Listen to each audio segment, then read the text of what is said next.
financiada por la Subsecretaría de Previsión Social del Gobierno de Chile.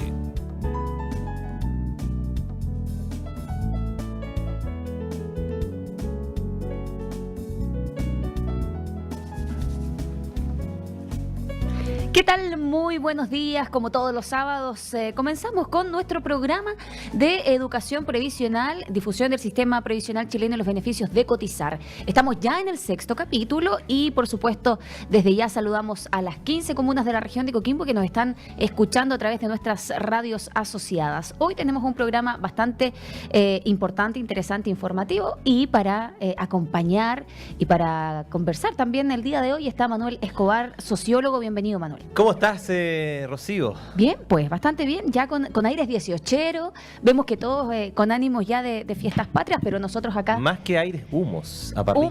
Sí, ya está ahí el olorcito 18, pero nosotros tenemos nuestro programa informativo, como todos los sábados, van quedando ya 4 capítulos, así que continuamos aquí haciendo patria, como se dice, ¿no? Pasamos ya la mitad del ciclo, nos queda la segunda mitad y hoy día es un programa muy importante. Fíjate que este programa partimos diciendo que es un programa sobre la previsión, el sistema previsional. Así es. Y si ustedes se han dado cuenta, hemos hablado poco del sistema de AFPs. Y hoy día vamos a hablar justamente de las AFPs, así que estén muy atentos. Vamos a tratar de derribar algunos mitos también que hay en el sistema y vamos a hablar de lo bueno y lo malo también. Eso es importante. Eso es muy importante porque sabemos que es el sistema previsional chileno que tenemos. Muchos están de acuerdo, otros no. Pero es lo que hay, como dicen por ahí, tiene errores, tiene falencias, como también tiene quizás algunos aciertos. Así es, tiene cosas buenas y malas. La idea es que vayamos hoy día conversando con nuestros invitados desde siempre, nuestros panelistas. Los aprovecho de saludar. ¿Cómo estás, Carla Soria, de la Universidad Católica del Norte, académica? ¿Cómo estás, Carla? Muy bien, muy buenos días a los dos. Y nuestro amigo Sergio Zúñiga también. ¿Cómo estás? También académico de la Universidad Católica del Norte, que además tú eres experto en finanzas, ¿no? ¿Verdad, Sergio? Sí, es mi área. Así que hoy día te vamos a sacar el jugo, porque vamos a tratar. Hay harto de finanzas en el sistema de pensiones. Sí, harto número, harta cifra, y que yo me imagino es lo que también nos cuesta entender a quienes no somos expertos en la materia, y muchas veces nos llega la información con estadísticas, con cifras, y ahí es donde nos vamos enredando y poco se entiende lo que quizás le pasa a la gran mayoría de los chilenos. Así es, y también vamos a conversar un poquito de cuáles son los sistemas en el mundo también, la comparación que hay en otros lugares también. Hay mucha gente que ahora también se habla del sistema de reparto también, ¿eh? Vamos a explicar también un poquito de qué se trata aquello, porque hay algunas propuestas también que plantean volver al sistema de reparto. Estamos a puertas también a una reforma que ha anunciado el gobierno, un proyecto que va a enviar el Ejecutivo al Parlamento sobre una reforma al sistema de pensiones. Así que partamos, ¿no? Sí, Rocío. antes, Manuel, no estamos con WhatsApp porque nuestro estudio de radio está en La Pampilla, lo aclaramos, pero estamos con Facebook, así que todos quienes quieran... pueden hacer todas las preguntas a través de Facebook. Así es, quienes quieran preguntar, ser partícipes del programa y aclarar algunas dudas, lo puede realizar a través de nuestro fanpage, Mi Radio LS. Estamos con transmisión en vivo de nuestro programa, así que ahí nos pueden enviar sus preguntas y nosotros estaremos acá comentando. Y recuerde, aquellas personas que recién se incorporaron a este programa, los capítulos anteriores están en la web, en nuestra web ahorraya.cl, o también lo pueden buscar en Facebook. Así que muy importante, la gente que descubrió este programa hoy día puede encontrar los capítulos anteriores y también volver a ver este episodio y compartirlo en sus redes sociales. También en www.ahorraya.cl, ahí está toda la información publicada. Entramos de lleno. El capítulo de hoy es el sistema de pensiones, como bien lo decía Manuel Escobar. Y primero que todo, Sergio, Carla, conocer un poquito en qué consiste el pilar contributivo obligatorio del sistema de pensiones. Ok, mira, el sistema de pensiones tiene un pilar, se fundamenta en el ahorro fundamentalmente. Y hay una parte que es ahorro voluntario y otra parte que es ahorro obligatorio. Lo que se refiere al pilar contributivo obligatorio, naturalmente, es la parte obligatoria del sistema. Estamos obligados todos los que trabajamos a cotizar un 10% de nuestros ingresos, con algunos topes, pero un 10% es actualmente lo que tenemos que cotizar, y eso es lo que se denomina el pilar contributivo obligatorio. Ya. Pero por supuesto hay también opciones voluntarias que se están usando bastante en Chile. Que son complementarias. Además, exactamente. Ahora, 10%... Sergio, sí. porque la pregunta ¿Por qué tiene que ser obligatorio esto? Porque hay alguna gente que no está de acuerdo que sea obligatorio. Es una muy buena pregunta. Mira, filosóficamente el problema es el siguiente. Si nosotros sabemos que existe un Estado que nos va a apoyar en caso de alguna eventualidad a futuro en la vejez, entonces uno tendería a evitar o jugársela con sus ahorros personales, no ahorrando, porque uno sabría de que habría un ente, el Estado, que nos apoyaría en caso que nos fuera mal. Entonces, o sea, no habría ningún incentivo en el fondo a resguardar alguna. Entonces todos estaríamos, condición, digamos, desprotegidos en el sentido de que no ahorrando, y todos estaríamos exigiendo después a los 65 años que el Estado nos dé una plata. Entonces, y en la práctica el Estado chileno hoy día no puede hacerlo, no lo para puede ser bien garantizar. consistente, ¿no? Exactamente, puede apoyar algunos pisos, pero no las pensiones que todos esperamos. Entonces, dado eso, porque distinto sería si nosotros supiéramos, como se hacía antes, digamos, te hablo de 200 años atrás, 300 años atrás, históricamente nadie podía responder por una pensión. Entonces, ¿qué pasaba? Ahí se generaba un grupo de apoyo familiar, ¿no es cierto? Entonces, los hijos sabían que tenían que apoyar a los padres, a la familia, digamos, se constituía en un núcleo de apoyo, de resguardo, pero como ha ido evolucionando la sociedad, el Estado ha ido tomando un rol más importante, las familias se han ido atomizando, y entonces nos hemos ido volviendo un poquito más individualistas, ¿cierto?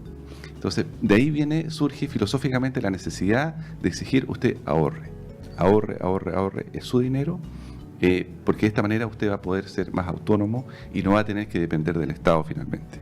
Claro, y la fórmula es que sea obligatorio, sobre todo específicamente para lo hemos conversado en otros programas, de los empleados dependientes. Claro. Y ahora también los independientes, afortunadamente, porque efectivamente esa es una plata que siempre es tuya y en el fondo estás obligado a hacerlo. No puedes no estar fuera del sistema, eso es muy importante, ¿no? Exactamente. Efectivamente, Manuel, como tú dices, hay un elemento que se está incluyendo a partir de este año, que son los trabajadores independientes, los que boletean. A partir de este año, el 10% que históricamente se ha retenido de esas boletas honorarios va a constituir cotización. Ojo, no va a ser 10% ahorro, porque ahí va a estar salud, seguro de accidentes, y una parte marginal menor va a ser ahorro. Pero este grupo ingresa ahora al sistema de protección. Eso es importante porque efectivamente, si bien va a haber un ahorro, es insuficiente aún. Así Absolutamente. Que no es que los independientes se olviden y dejen ese dinero olvidado, sino que también hay una responsabilidad de complementar esos ahorros. Exactamente, eso es muy importante, Manuel, porque hay que transmitir la idea de que con ese dinero, el 10%, no puede pensar un independiente que boletea que con eso es suficiente. Y no es que vaya al 100% a la AFP como propiamente tal para las futuras pensiones. Exactamente, Rocío. Es por eso que hay una propuesta ahora que también tiene que ya pasó la primera comisión en el Congreso, así que probablemente va a salir en los próximos meses, que dice que ese 10% va a incrementarse paulatinamente a 17% de retención en las boletas. Para equipararse a los trabajadores dependientes. Acercarse paulatinamente, eso sí, no para todos, para los grupos de mayores ingresos, ¿sí? Va a ir pasando del 10 al 17% en 9 años aproximadamente, paulatinamente. Así que vienen cambios importantes a los que boletean. Entonces, esos son los dos componentes del ahorro obligatorio. Oye, el sistema siempre hemos escuchado que está basado en la capitalización individual. ¿Qué es eso, Sergio? Muy bien, eso es básicamente el ahorro. Cuando tú ahorras una cantidad de dinero en el sistema financiero, capitaliza. ¿Qué quiere decir? Que gana intereses. Gana intereses sobre intereses. A eso se le llama capitalizar, ¿cierto? Cuando los intereses forman parte del capital a través del tiempo, eso se llama capitalizar. Entonces, ¿qué ocurre? Que el ahorro de los trabajadores en las AFPs se va capitalizando, va ganando intereses sobre intereses o intereses sobre intereses a través del tiempo. Y hoy día, una persona que se está pensionando, 65 años los hombres, 60 años las mujeres, tiene una cierta cantidad de dinero. Y cerca del 75% de ese fondo constituye rentabilidad capitalizada. Así que la capitalización es fundamental. No es lo mismo ahorrar un 10% y irlo guardando en un rincón, en un colchón. Eso no te renta. Tendrías un cuarto o menos con la inflación.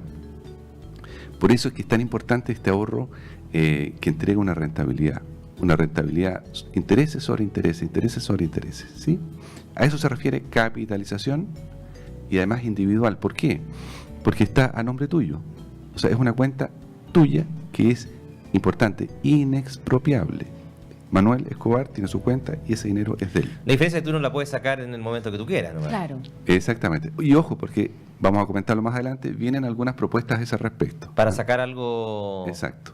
De ese dinero. En la reforma que tú mencionabas vienen algunas propuestas para poder retirar alguna parte del dinero. Actualmente no existe ninguna instancia que la persona pueda retirar un porcentaje de dinero, nada. Sí. Ya. Existe la posibilidad cuando tú puedes demostrar que con el dinero que tú tienes en la AFP ahorrado, tú podrías obtener una pensión del orden del 70% del promedio de los últimos 10 años. Entonces, en ese caso, lo que se llama es jubilación anticipada. Ya.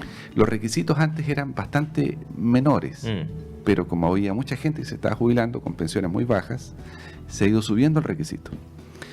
Entonces, si pero no es que te entreguen la plata toda, sino que en el fondo adelantas tu Claro. etapa de jubilación. Exactamente. Puedes Y acceder puedes antes. seguir trabajando, además. Exactamente. Puedes acceder antes a ese dinero. Ese es un poquito.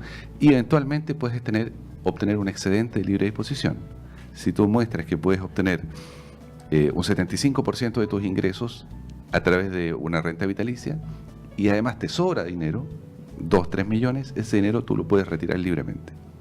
Entonces existe la posibilidad. Sí. Bueno, mi padre se jubiló anticipadamente hace harto tiempo, ¿eh? Y hoy día tiene una jubilación bastante razonable, digamos, para... Que también vamos a hablar de eso, ¿eh? De que si son efectivamente bajas las pensiones. Exactamente. Entonces existe la opción. ¿Ah? Y eso es bastante interesante cuando alguien ya, mire, dice que han ido bajando mis ingresos, pero yo trabajé bastante, logré acumular un monto de ahorro importante y en estos últimos 5 años mis ingresos han ido cayendo. En ese caso, efectivamente, el monto que tiene la persona ahorrada y que está cercana a los 65 años permite financiar una pensión suficiente. En ese caso, uno podría recomendar, analice la posibilidad de jubilarse anticipadamente. Obviamente, para una persona joven que tiene una expectativa de vida larga y un fondo pequeño, no le va a alcanzar. Por supuesto. Así que básicamente eso es. Perfecto. ¿Existen topes también imponibles? Usted recién comentaba, existen ahí unos porcentajes, pero hay topes para aquello, para todos quienes imponemos. ¿Cómo funciona? ¿Qué margen existe? ¿Cuál es el mínimo? ¿Cuál es el máximo? Exactamente. Eso es muy interesante, Rocío, porque cuando empezó el sistema de las AFPs, uno cotizaba el 10% y el tope era, mira, del orden de 60 UFs. Es decir, si tú ganabas, por ejemplo, vamos a poner un ejemplo, 5 millones de pesos, un gerente, en realidad está cotizando solamente por 60 UFs. Redondeemos, ¿cuánto será eso? 1,5 millones. Entonces resulta que la persona pensaba eventualmente que estaba cotizando por el total, pero no. La AFP le estaba ahorrando solamente con un tope. Entonces llegaba a los 65 años y veía que el fondo en realidad le hacía bajar mucho la pensión. Entonces, ese tope ha ido aumentando.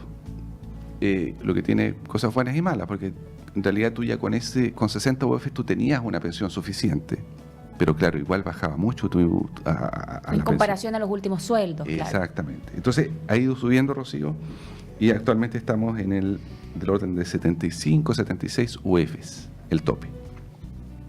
Pero eso ha ido subiendo paulatinamente, como te digo, y para este año 2018 va a ser del orden de 78.3 UFs. ¿Ya? Eso estamos hablando de las cotizaciones obligatorias. Pero para el seguro de cesantía eso es un poquito más alto, ¿no? Pero ese es un detalle. Entonces, el sistema partió con la idea de que hubiese un tope, porque siempre la filosofía fue de asegurarte una pensión.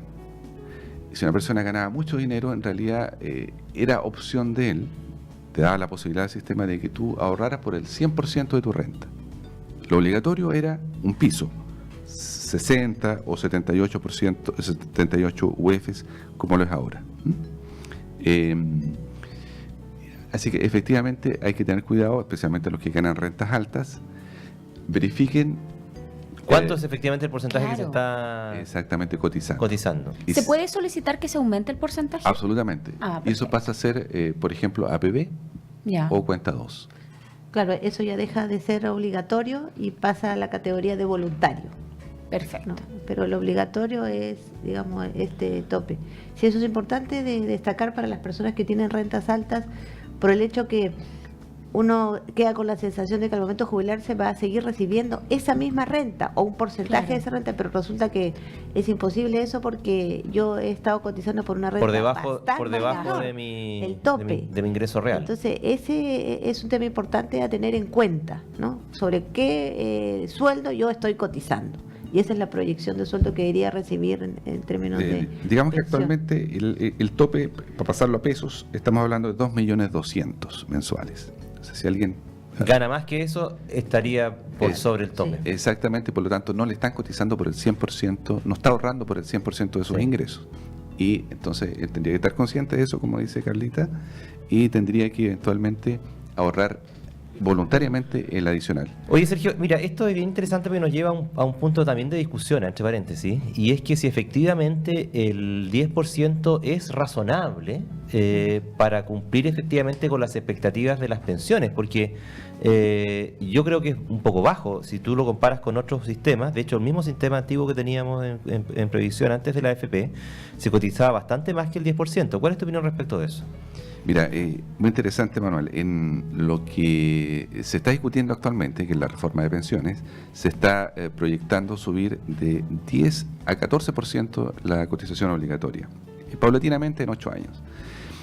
Pero eso recoge que efectivamente la cotización en Chile, el 10% obligatorio, es muy bajo para el estándar internacional, es bajísimo. Y eso se une al otro componente, que es que la edad o nuestra expectativa de vida Ha aumentado. aumentado mucho. Digamos, 10 años en los últimos 25 años.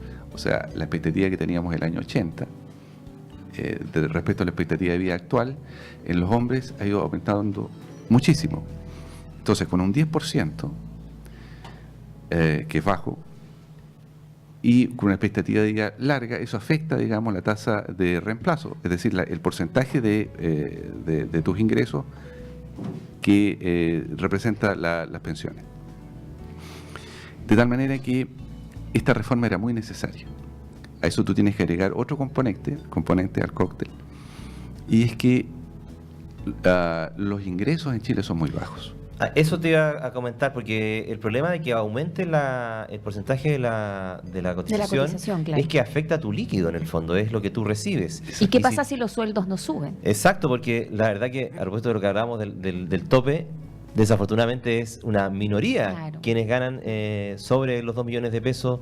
Si uno ve, de hecho, la encuesta de ingresos, digamos, del INE, uno se da cuenta de que efectivamente los promedios de sueldo están bastante por debajo de esa cifra, y en consecuencia aumentar de un 10 a un 14 o a un 18% incluso, que si uno mira los países desarrollados, eso implica que para un sueldo promedio, digamos, de, no sé, 450.000 pesos, Claro. es bastante lo que deja de percibir el trabajador, digamos. Exactamente. Yo creo que ese es un problema bien de fondo. Sí, efectivamente.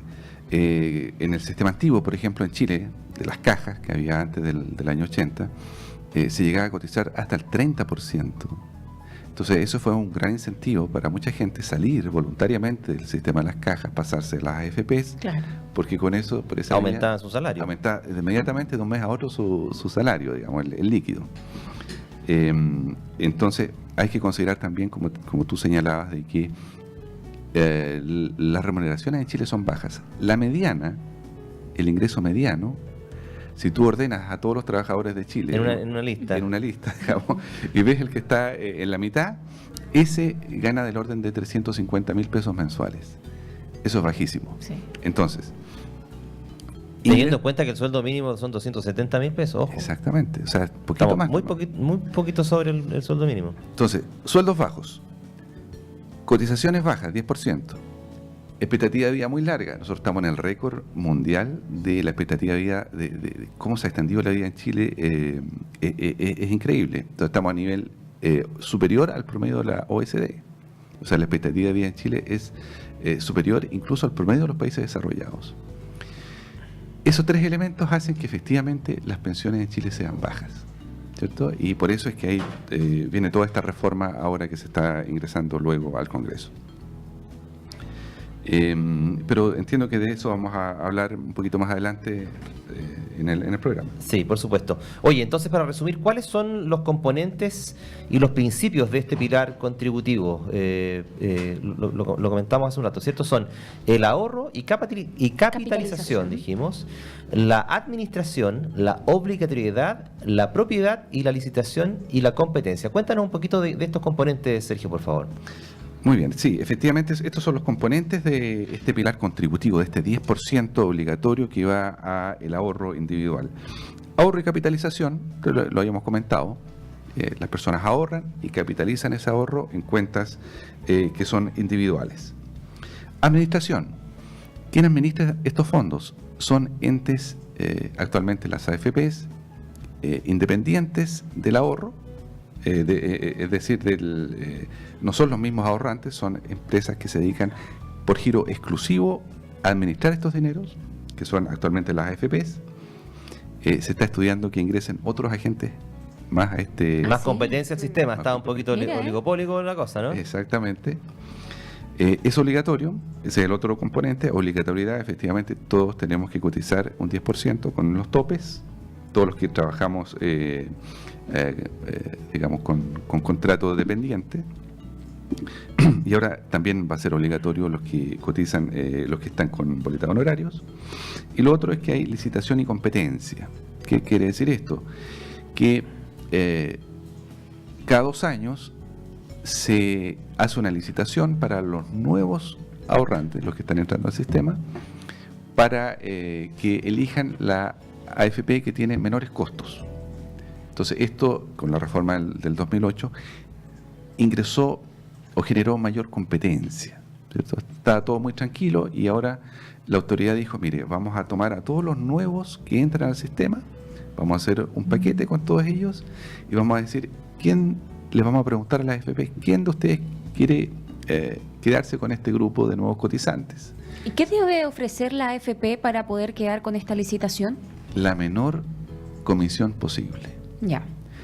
Efectivamente, y eso ha ido haciendo que las comisiones vayan paulatinamente disminuyendo. Yo hice un cálculo por acá, creo que lo tengo. Mira, las comisiones han ido cayendo, estamos ahora, la más baja está en 0.77%. 0.77%. Históricamente, al inicio las comisiones eran del orden del 2%. O sea, efectivamente han ido reduciéndose a la mitad. ¿Cómo van fijando estos porcentajes las AFP? Ellos hacen un cálculo en relación a, porque ese es el principal o el fundamental ingreso que tienen las AFPs. Claro. Entonces ellos hacen el cálculo en función de sus costos. Ellos tienen que mantener un número de oficinas, sucursales, trabajadores, empleados, sistemas informáticos, administración, fuerza de ventas, y esto les significa un costo. Y ese costo se financia a través de estas comisiones, ¿sí? Así que ellos hacen un cálculo y con estrategias, digamos, de lograr mayor número de ahorrantes, etcétera. Fíjate que también se podría reducir más las comisiones si eventualmente la ley permitiera que algunas AFP pudieran, por ejemplo, ser solamente virtuales, porque una parte importante es los gastos es de recurso humano. Claro. Exactamente. Entonces, si tú dices, mira, esta AFP va a ser virtual, eso quiere decir que usted no va a poder ir a una oficina física. No hay oficinas. Exacto, todo por internet. Entonces ahí podríamos acceder incluso a menores cotizaciones, comisiones. Pero tendría otros efectos, sí, porque ahí no darían pega. Exactamente, con respecto sobre el empleo. Pero fíjate que aún así las comisiones, y creo que lo vamos a conversar más adelante, las comisiones en la AFPs, si tú las comparas con otras alternativas de administración de fondos que son activos, no son caras. O sea, si tú comparas administración de AFPs, costo, versus otras alternativas que existen en el mundo, o incluso en Chile, te vas a dar cuenta de que en realidad están ahí nomás. Oye, y esto del tema de las comisiones es muy importante porque afortunadamente también ha habido educación. Bueno, ese es el objetivo también de este programa. La gente se está preocupando más de las comisiones de la AFP. Yo leía en un medio de comunicación, no vamos a decir cuál AFP, pero hay una AFP que está perdiendo muchos afiliados justamente porque subió significativamente sus comisiones. Y eso es muy bueno, que la gente vea efectivamente que puede elegir y que eventualmente tiene que fijarse en dos cosas fundamentales, ¿no es verdad, Sergio y Carla? Que son, cómo ha estado la rentabilidad promedio a largo plazo, ojo, no la rentabilidad del mes pasado, sino que cómo se ha comportado la rentabilidad de esa AFP y sobre todo cuál es la comisión. Y en el ejercicio de la comparación de esos dos factores, uno debiera más o menos elegir una AFP más conveniente. ¿No es así, Sergio, o estoy equivocado? Efectivamente. Yo diría que en orden, lo que más debemos fijarnos nosotros permanentemente es la comisión. La comisión y tratar de elegir la más barata. Sí, porque el tema de la comisión es importante porque afecta directamente el sueldo líquido. Claro. Porque te lo descuentan de tu plata. Entonces, si uno está un poquito preocupado de aumentar su renta líquida de manera inmediata, mirando la comisión y tomando la AFP que tenga la comisión más baja, ya el diferencial se vuelve en incremento de ingreso. Claro. Quizás, Carla, muchas personas pueden pensar que el cambiar de AFP es un proceso engorroso, que es complicado, que quizás necesita un tiempo estimado. ¿Cómo funciona el cambio de AFP si yo el día de mañana digo, ¿sabe qué? La comisión es muy alta, me voy, me cambio. No, el cambio es simple en realidad y ahora está mucho más ágil porque cada uno tiene acceso a su propia cuenta y tiene como una clave. Entonces uno con esa clave puede perfectamente manejar sus fondos. Es cosa de ir y solicitar el cambio a la AFP que uno se quiera cambiar. En esa es donde tiene que hacer el trámite, informa, firma los documentos y es inmediato el cambio. No hay ningún costo por el cambio. Entonces, como siempre hemos dicho aquí en el programa, pues súper importante la información, ¿no? Y el fenómeno que sucedió es que la AFP que se había ganado esta última licitación es la que tenía la comisión más baja, que probablemente debe ser el piso, porque era 0,47. Y en esta última licitación que hubo para competir por estos nuevos afiliados, en realidad ninguna AFP ofreció o igualó esa tasa que estaba en el mercado. Entonces, ahora la tasa que quedó más baja es 0,77. Entonces, porque seguramente al 0,47 no debe ser mucho negocio para las AFPs. Entonces, como que estamos bordeando o tendiendo hacia el piso de la comisión, lo cual ha favorecido, pues, o producto de la competencia. Y si ingresan nuevos actores al sistema, pues con mayor razón estas comisiones, que algunas todavía están altas, pueden bajar más. Entonces, el mensaje, por supuesto, siempre estar informado y ver cómo está la comisión, que es uno de los factores importantes para el manejo de los fondos. Ese porcentaje que tú dices, 0,77, ¿cómo se calcula? ¿En base al 10% del aporte de la cotización o es del sueldo general? De lo que tú vas a imponer. Del tope que tú impones. Del tope imponible. Del tope que estás cotizando. Sí. O sea, si yo cotizo 100.000 pesos, serían 700, no menos, 0,76. Son 706 pesos, ¿no? Claro, exactamente. Claro, exactamente. O sea, eso es muy importante, que la comisión no es por el fondo que tú tienes. No, es por la cotización. Es por la cotización. Por el fondo, por el monto imponible mensual. Es lo que tú estás ingresando mensualmente, adicionalmente al fondo. ¿Por qué? Porque lo anterior se entiende que ya pagó comisión cuando entró. Exacto. ¿Cierto? Entonces lo nuevo, lo que está ingresando es lo que paga. Siempre tú vas pagando por lo nuevo que ingresas. Exacto. Sí. Y ese dinero, recordemos, ¿para qué sirve? ¿Qué hace la AFP con ese dinero que tú le pagas? Para sus costos de operación. Administra, ¿cierto? Tiene un costo obviamente de administrar, de tener tu cuenta, tener además esos fondos de movimiento para que generen... Y que la empresa como tal funcione, ¿no? claro. Que contrate a las personas y todo lo que implica el funcionamiento de los fondos, digamos. Y esa plata entra a tu cuenta. Y después, cuando uno ve la cartola, eso aparece como un costo y que te lo quitan, te lo retiran. Te lo retiran de tu Sí. fondo. En el fondo es el pago que uno le hace a la AFP para que le administre su dinero. Sí. Mira, por ejemplo, te voy a dar un ejemplo acá. Una persona que cotizó en septiembre 200.000 pesos, en octubre 200.000, en noviembre 200.000, diciembre 200.000. Esa es la cotización al 10%, un ejemplo hipotético. Entonces, el 10%, más o menos, 200.000, 200.000. La comisión, por todo eso, fue del orden de 33.000 pesos en 4 meses.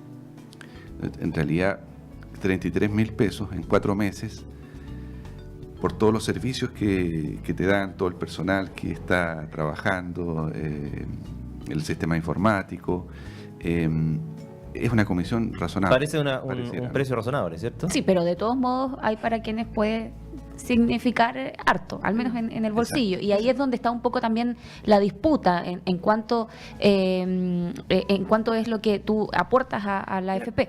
Vamos a seguir conversando sobre este tema. Tenemos que ir a pausa. Tenemos que ir a pausa. Y tenemos varias preguntas en el Facebook, así Así que a la es. vuelta vamos con nuestros auditores. Vamos con las preguntas, vamos a saber cuántas AFP existen en Chile, qué es esta cartola trimestral que nos llega, así que tenemos harta información aún para compartir y vamos a dar respuesta a nuestros auditores. Nos separamos brevemente y ya regresamos.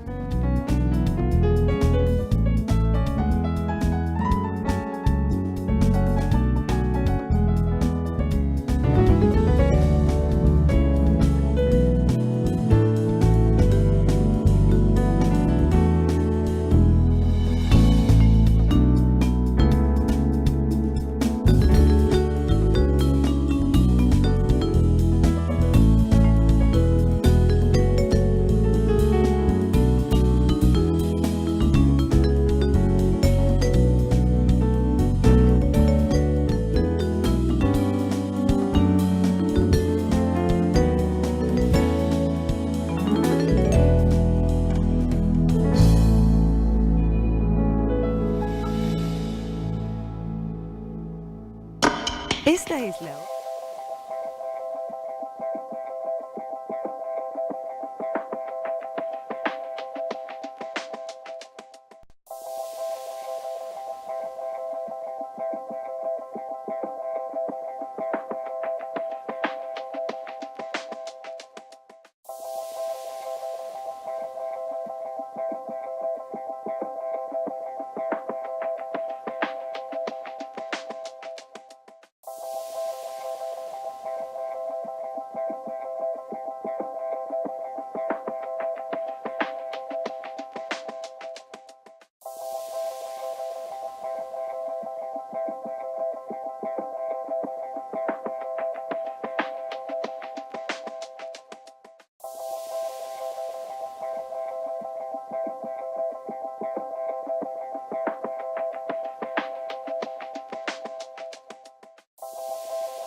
Ya estamos de regreso, 10 de la mañana con 38 minutos. Continuamos con nuestro programa Difusión del Sistema de Pensiones Chileno y los beneficios de cotizar.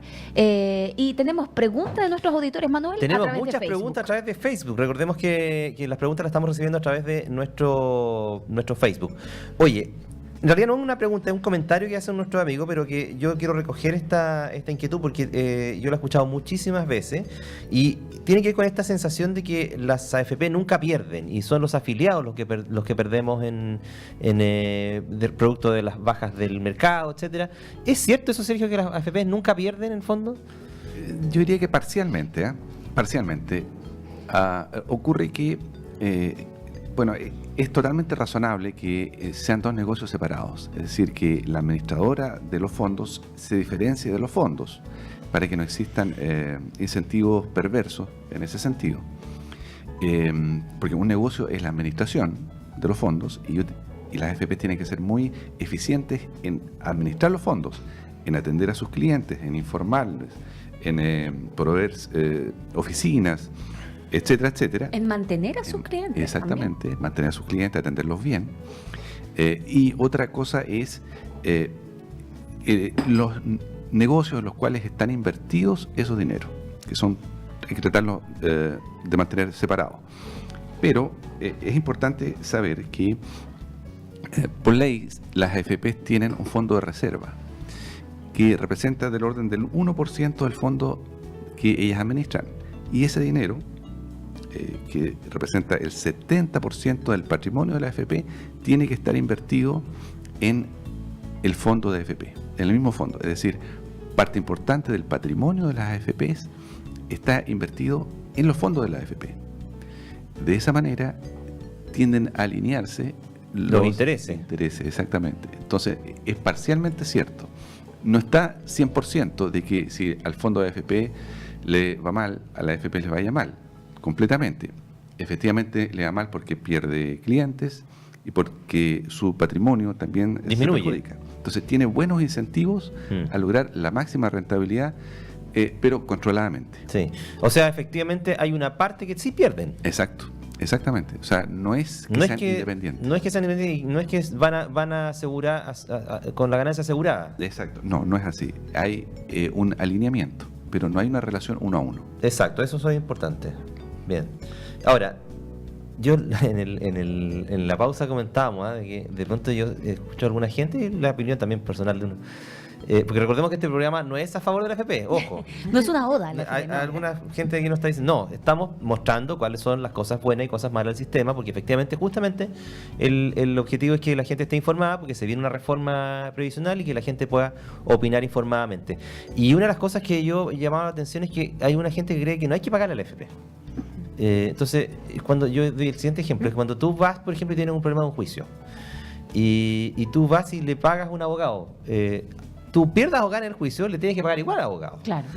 Ahora, si tú ves, claro, si el abogado era malo, te cambiaste, no lo recomiendas, qué sé yo, y hace algo. Es como también cuando uno va al médico. Cuando uno va al médico no le paga al médico cuando uno se mejora, sino que se lo paga antes. Entonces, también tiene que ver con cómo funciona el sistema en general, digamos. Sí. Y en este sentido, las AFP, por supuesto, que tienen que cobrar por su servicio.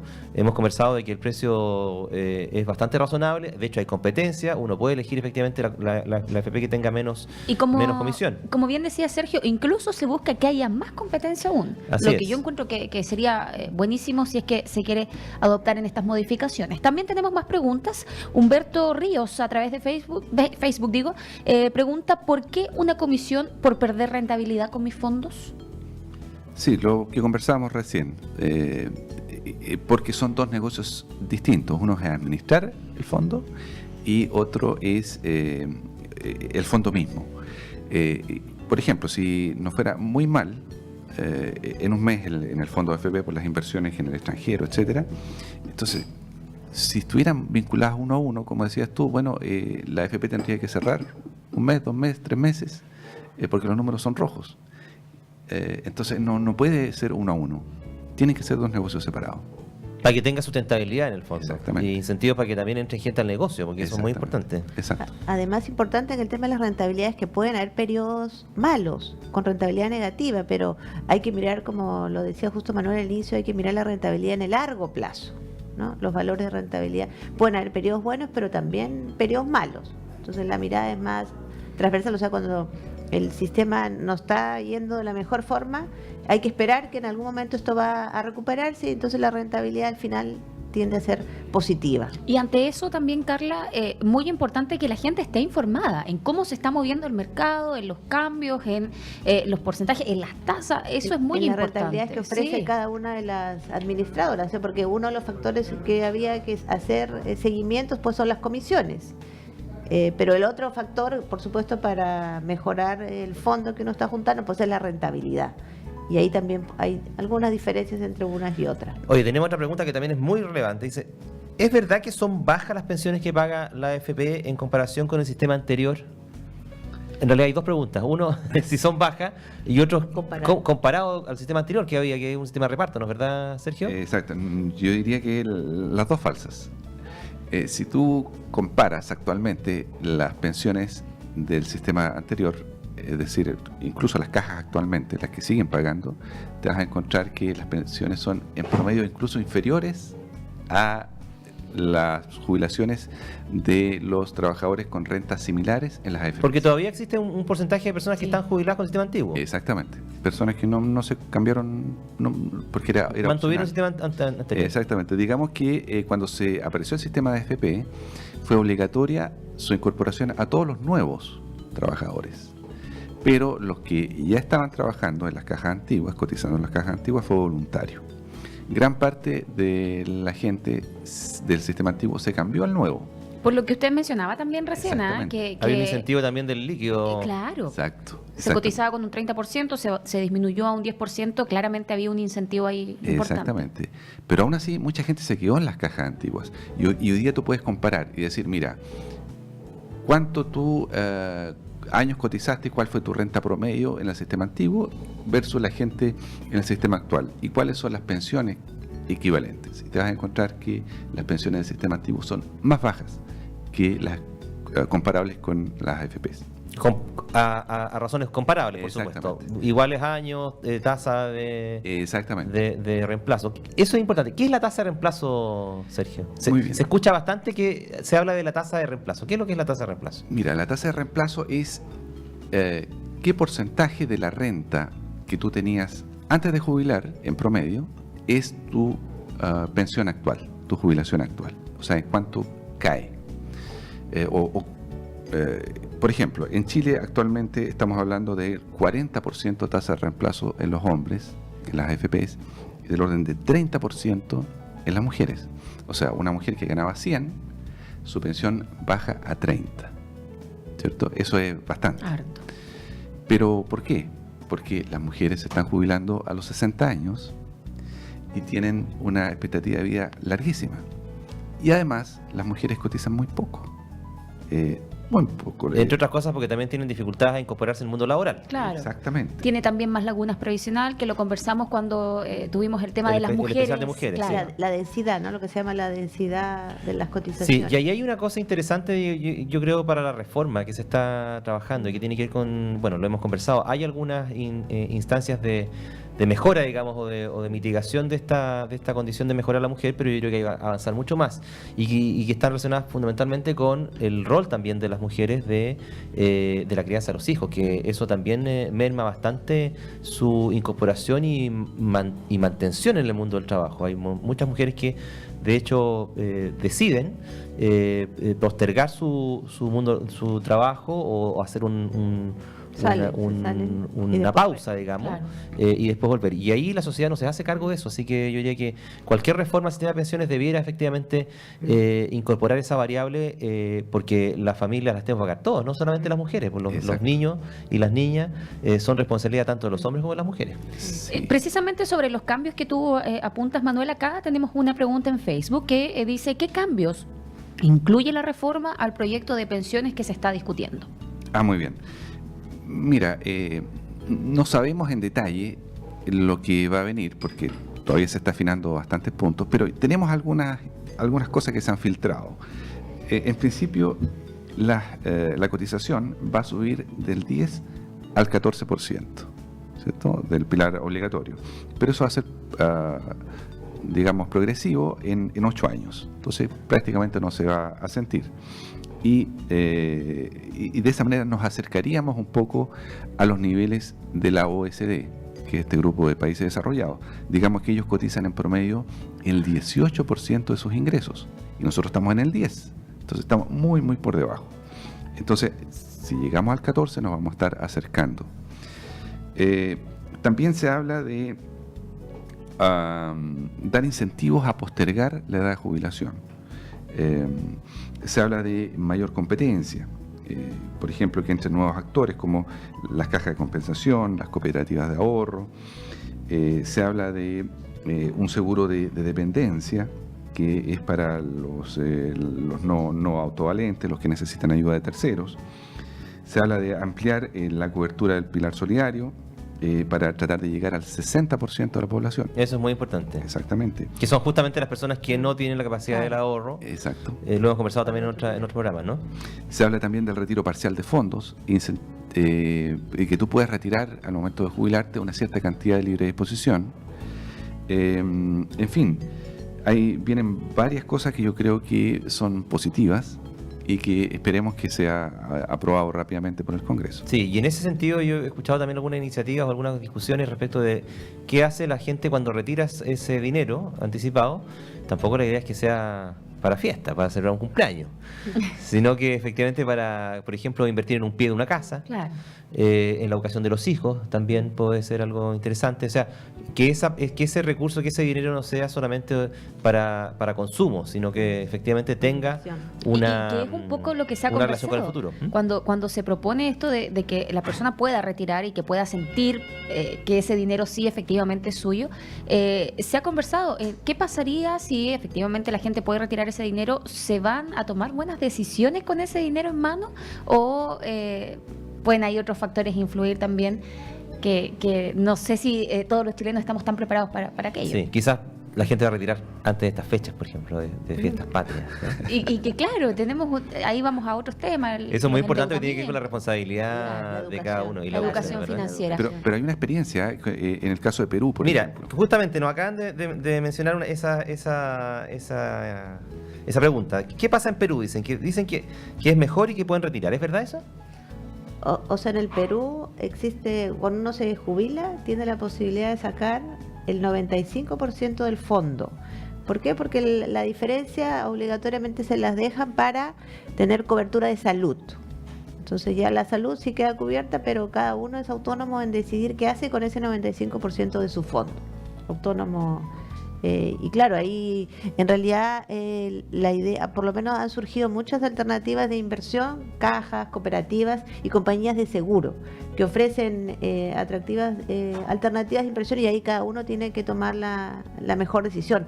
Pero ahí implica mucho el estar informado y el saber asesorarse bien y usar de la mejor forma ese fondo, que al final es justamente para jubilar, para poder tener una vida, una vejez adecuada, Sí. digamos. No hay que perder la perspectiva de por qué. ¿Para qué es ese dinero? ¿Para qué es ese dinero? No es para asegurarte una vejez con una cobertura de ingresos. Exacto. Eso es Y ahí yo importante, creo que no perder el eso. tema de fondo es la responsabilidad que tiene el Estado, ¿ah? Porque efectivamente, si todos fuéramos iguales y todos tuviésemos las mismas capacidades y acceso y oportunidades, claro, sería fácil entregarte el dinero y que tú hagas lo que tú quieras. Pero en sociedades desiguales como las nuestras, el rol del Estado es más importante aún, porque efectivamente es distinto entregarle el dinero a una persona que fue gerente, o por ejemplo como Sergio, que es doctor en finanzas, o entregársela a cualquier otra persona, digamos, que no tiene tampoco esas habilidades o competencias para poder hacer lo mejor con ese dinero. Entonces, pues justamente esas son esas desigualdades o esas diferencias las que el Estado de alguna manera trata de prever y proteger para que esas personas no queden en la indefensión de que reciban ese dinero, lo gasten en algo que no es adecuado y que queden efectivamente sin recursos. Yo creo que por ahí va esta idea de que se le entregue a la gente su dinero de manera que Como una asesoría, le asegure adecuada. su bienestar, ¿no es verdad? Lo que no significa que no se pueda seguir perfeccionando Por supuesto. y se pueda seguir mejorando y que así el bolsillo también del chileno lo reciba un poquito mejor. Tenemos otra pregunta. Buen día. Si el IPC anual crece más que el interés de las AFP, menos sus comisiones. ¿No creen que el sistema no funcionará nunca, ya que al final el gasto siempre va a superar lo recibido? Bueno, hay que tener en cuenta de que la rentabilidad que reportan las AFPs, de la cual llevamos registro, es siempre una rentabilidad real. La rentabilidad real está rebajada ya de la inflación, de tal manera que nosotros siempre acá en Chile, especialmente, como históricamente hemos tenido, los más jóvenes no saben esto, pero nosotros históricamente tuvimos inflaciones muy altas, los chilenos estamos indexados, o sea, siempre estamos preocupados de qué pasa después de la inflación. Digamos, a ver, una tasa de rentabilidad nominal, por ejemplo, 5%, debe ser descompuesta en dos partes.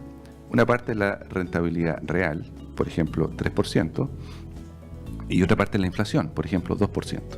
Cuando tú a la tasa de retorno, a la rentabilidad nominal, le quitas la inflación, te queda la rentabilidad real. Y todas las rentabilidades que nosotros analizamos y que conocemos de las AFPs son reales. Exactamente. O sea, reales. está incorporada en ella la inflación, para decirlo más sencillamente. Ya Exactamente. está descontado. Ya está descontada. Está descontado. Pero eventualmente sabemos que la inflación perjudica a todo el mundo. Por supuesto. Y especialmente a los trabajadores. El trabajador que tiene una renta que la negocia una vez al año. Si, por ejemplo, la inflación se disparara De un mes a otro. de un mes a otro, un 10%, todos esos trabajadores asalariados son un 10% más pobres. Exacto. Entonces, por eso hay que tener control sobre la inflación. Por eso es tan importante la inflación. Y que tiene que ver fundamentalmente con las medidas macroeconómicas y... Exactamente. entre otras cosas también la responsabilidad fiscal. Tiene que ver con la maquinita para hacer billetes. Exacto. ¿Cierto? La inflación, en definitiva, obedece a la cantidad de billetes que la autoridad, el Banco Central, el gobierno, tira a la economía, ingresa a la economía. Mientras más rápido funciona la maquinita, más billetes hay en la economía, mayor inflación. Y menos valen esos billetes. Y menos vale, efectivamente. Sí, para los más viejos tenemos recuerdo de aquello, ¿no? ¿Verdad?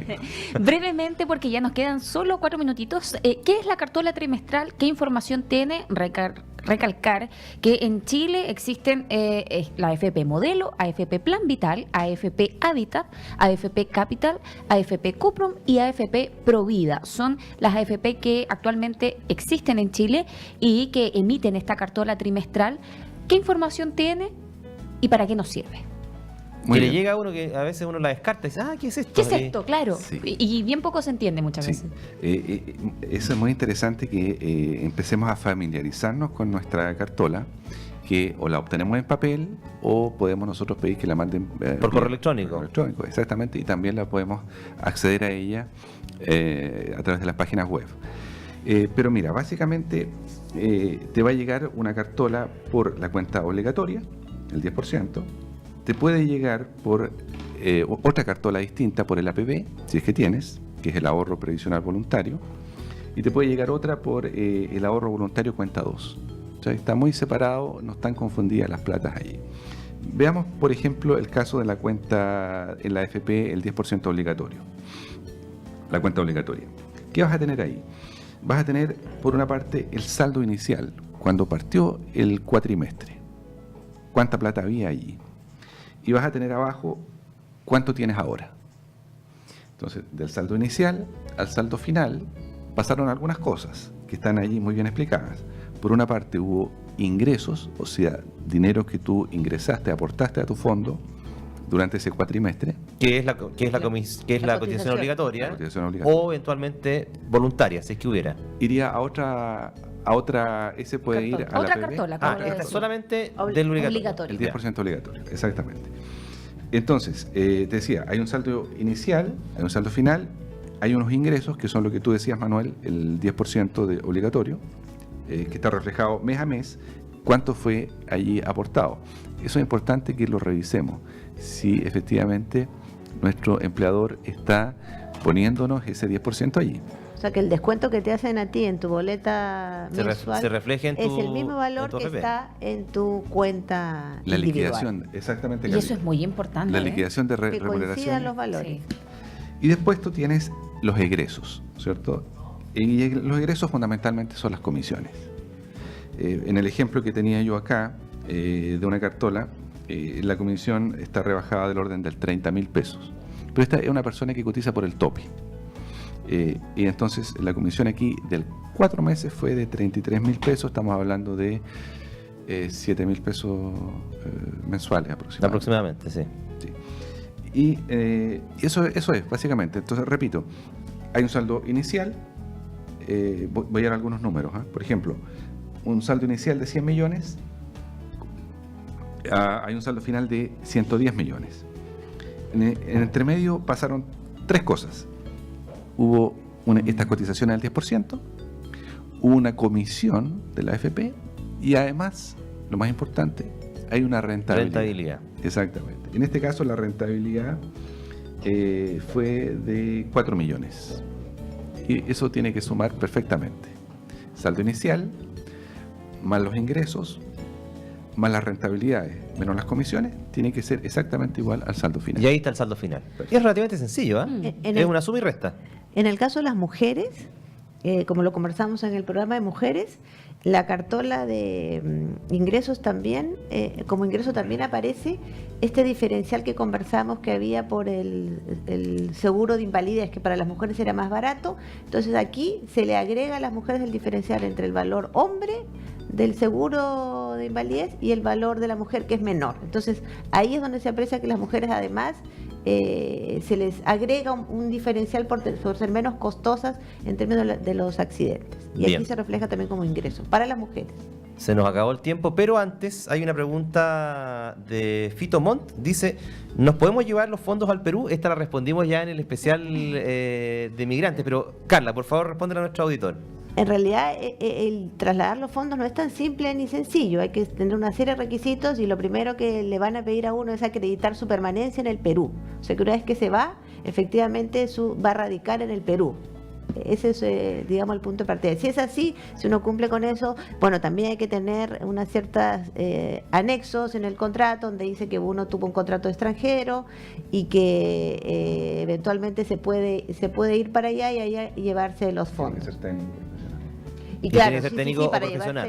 Sí, para poder hacer todo este tema de los extranjeros tiene que ser técnico profesional, técnico profesional. Si no, no se pueden retirar los extranjeros, no pueden retirar los fondos. Tiene que haber ingresado al país con un título profesional validado. Previo. Y además que y el que trabajo... se haya contratado Y como que se vaya con técnico un profesional. contrato. Y que, claro, tenga ese contrato, en el anexo diga que fue contratado como extranjero Que y demuestre además, su residencia. y además que se va a ir a residir de manera permanente al Perú. Claro. Bien, Ese es el punto. ahí estamos con la respuesta entonces de nuestro amigo Buenísimo. Nos tenemos que comenzar a despedir. Oye, Gran nos programa. quedaron varias cosas, así que Sí. es probable que el próximo programa vamos a tener que retomar algunos temas, porque Sí. además tuvimos muchas, quiero agradecer a todos nuestros auditores, algunos ahí medio en contra, otros a favor, pero voy a Esa es repetirlo. la idea. El objetivo de este programa no es hacerle propaganda al sistema ni a la AFP, sino todo lo contrario, es que la gente se informe efectivamente para que tenga una opinión informada, sobre todo cuando se está discutiendo cambios importantes a la reforma previsional. Claro, y puedan tomar las mejores decisiones. Sí, dentro del sistema que tenemos y que nos rige actualmente. Carla, Sergio, agradecida siempre de su presencia. Nos reencontramos el sábado 29, porque la próxima semana vamos a estar aún ahí post fiestas, así que no tenemos programa el próximo Sí, vamos a tener sábado. receso el próximo sábado. Así es, receso, pero el 29 ya retomamos para estar nuevamente con nuestro programa de difusión del sistema previsional y los beneficios de cotizar.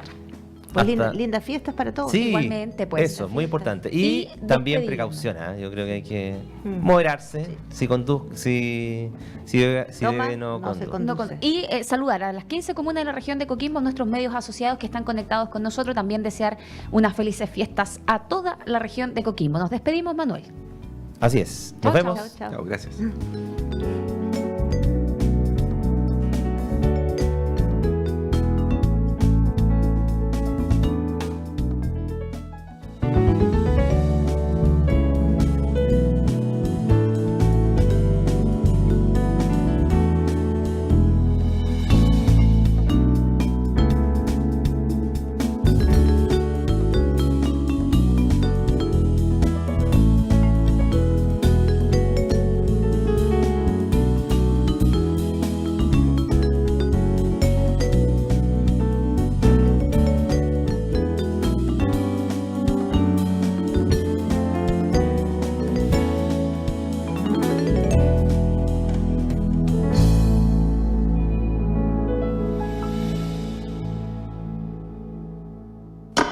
Mi Radio 94.3 en Ovalle te indica la hora.